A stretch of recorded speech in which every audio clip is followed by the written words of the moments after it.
Hoje eu queria aqui ler e comentar para vocês um artigo meu de agosto de 2006. Depois vocês me dizem o que acharam. Vamos lá. O artigo chama A Direita Autocastrada. Quando me perguntam como quebrar a hegemonia esquerdista, a primeira fórmula que me ocorre é a do poeta austríaco Hugo von Hofmannsthal. Nada se torna realidade na política de um país se antes não está presente como espírito na sua literatura. A palavra literatura aí tem a acepção ampla de cultura superior escrita. Cria uma cultura superior na qual predominem os valores liberais e conservadores, e a esquerda não terá mais chance na política. Esse resultado não se seguirá automaticamente, é claro, mas sem essa limpeza prévia do terreno mental, nenhuma iniciativa política poderá prosperar contra o esquerdismo triunfante e monopolístico. Isso foi escrito em 2006 e já estava atrasado, porque eu já estava falando disso desde 1995. Então, para você ver como as coisas são graves no país. Né? Agora, para você ter uma ideia do que se chama de ciência política nesse país, olha aqui o que eu vou ler aqui para vocês.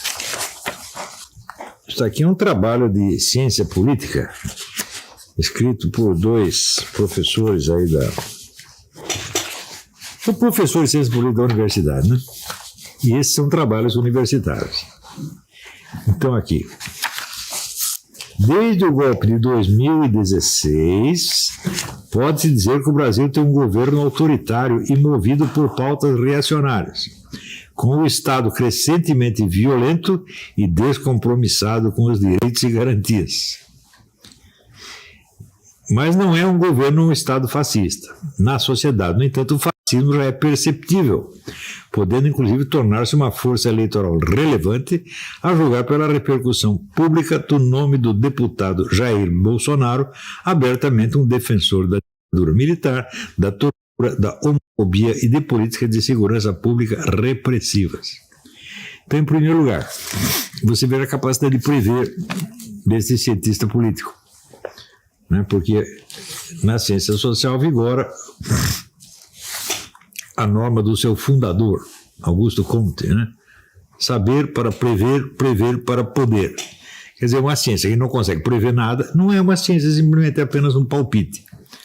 Então, vinha havendo um governo fascista, repressivo, perigosíssimo, que ia botar todo mundo na cadeia. O que veio? Veio o governo mais tolerante que já houve nesse país. O Bolsonaro não faz nada contra os seus inimigos, absolutamente nada. Inclusive essas empresas de mídia que ele cortou dinheiro de anúncio, não foi por motivo político, ele cortou de todas, porque acabou o dinheiro, porra. Então, a única coisa que ele realmente fez contra esses caras foi tirar algum dinheiro.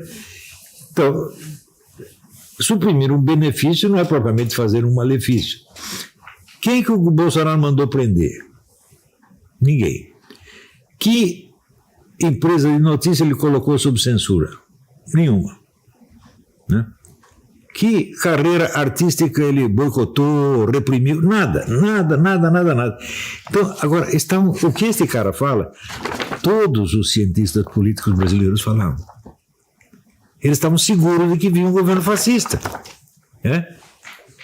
Então é o seguinte, primeiro, eles não sabem o que é fascismo, em segundo lugar, eles não sabem o que está acontecendo, eles nunca entenderam uma palavra do que saiu da boca do Bolsonaro, como se a mente do Bolsonaro fosse uma coisa complexa, como se o Bolsonaro fosse uma espécie de Hegel ou Kant, que você precisa estudar 20 anos para entender o que ele diz.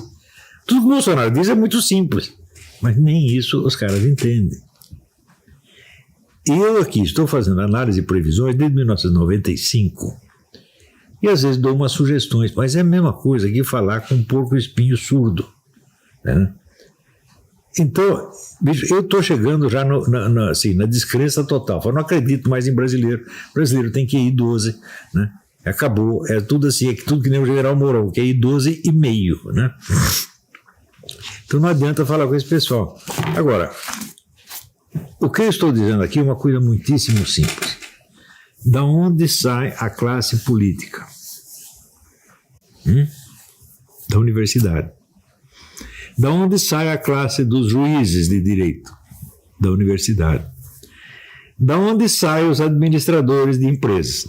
Da universidade. E assim por diante. Da escola militar só sai militar.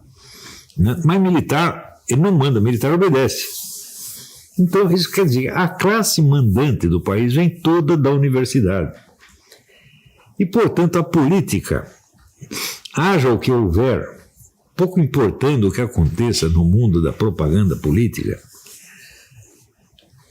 o que domina a universidade vai dominar o rumo da política. Você pode obter, por exemplo, um resultado eleitoral mediante uma campanha, um conjunto de coincidências, de fatos fortuitos, causas fortuitas, como o Bolsonaro. A facada, essa coisa toda, a roubalheira do PT. E ele foi eleito praticamente sem propaganda. Então, do dia para a noite, apareceu o Bolsonaro. Não tem raiz histórica, não tem preparação nenhuma, simplesmente aconteceu. Mas o curso geral das coisas ainda é decidido por quem tem o poder sobre as universidades. Se você for ver assim, as faculdades de direito, todas lá predomina esse tipo de pensamento. Assim como nos Estados Unidos, predomina hoje o pensamento de que todos os eleitores do Trump precisam ser reprogramados, porque são todos fascistas. Todos são supremacistas brancos e todos estão armados e são um perigo para a nação. Isso é, metade da população foi colocada na ilegalidade. De onde vem isso? Da universidade. Então, eu estou explicando isso, vai fazer mais de 30 anos, o pessoal não entende. Daí chega lá um economista e faz uma análise baseada nas tendências da economia, as tendências do mercado, etc. O pessoal acredita, porra. Chega aí um general falando, não, nós precisamos, apaziguar e conquistar as pessoas, ser simpáticas às pessoas. O presidente acredita, os deputados acreditam, os senadores acreditam. Quer dizer, aqui, é assim, são idiotas falando para outros idiotas. E eu tentando botar alguma luz na coisa, botar algum esclarecimento, eu acho que não adianta, gente. Eu acho que já passou o tempo. Fora de brincadeira. No entanto, eu vou dar mais um curso de ciência política. Eu estou anunciando aí, chefe, ciência política, saber, prever e poder. Daqui a pouco eu solto o programa disso aqui. Mas, eu vou dar assim só para não dizer que eu não dei. Então eu vou pegar uma versão melhorada do que eu já expliquei a respeito, melhorada e atualizada, usando inclusive como material de exemplo, os últimos acontecimentos do Brasil e do mundo, que é claro que eu não podia falar disso antes, não tinha jeito, mas mostrando como isso é o simples desenvolvimento daquilo que eu já estava diagnosticando e descrevendo 30 anos atrás, gente. 30 anos não é brincadeira. Mas aí, como dizia o meu amigo Bola, Antônio Carlos Arres, o problema de você estar 100 anos à frente é que você tem que esperar 100 anos. Quer dizer, bom, eu posso esperar 100 anos, não tem nenhum problema, mas e nesses 100 anos o que acontece com o Brasil? O Brasil hoje já está praticamente submetido à China. Se você quiser fazer algo contra a China, você não pode.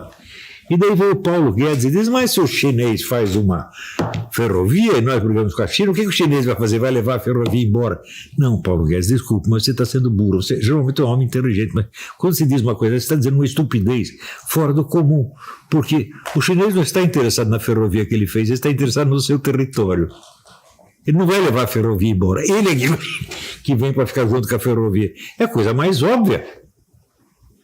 Não é isso? Que pensar que nós vamos levar a ferrovia. Alguém está acusando o chinês de levar embora o que ele criou aqui? Claro que não. O chinês não tem interesse nisso. Nenhum país tem interesse nisso. Você veja, quando os ingleses saíram da Índia, por exemplo, eles levaram embora os hospitais, as ferrovias, as indústrias. Claro que não levam embora. Fica tudo lá. Não é isso? Mas quer dizer, esses eram instrumentos que, marcando a presença inglesa, asseguravam o poder da Inglaterra sobre aquele território. E eles fazem ferrovias, hospitais, etc., já para ocupar o território e não para levar embora. Bom, eu penso, como é que um ministro, que é normalmente um sujeito inteligente, chega a esse ponto? É que está emburrecendo.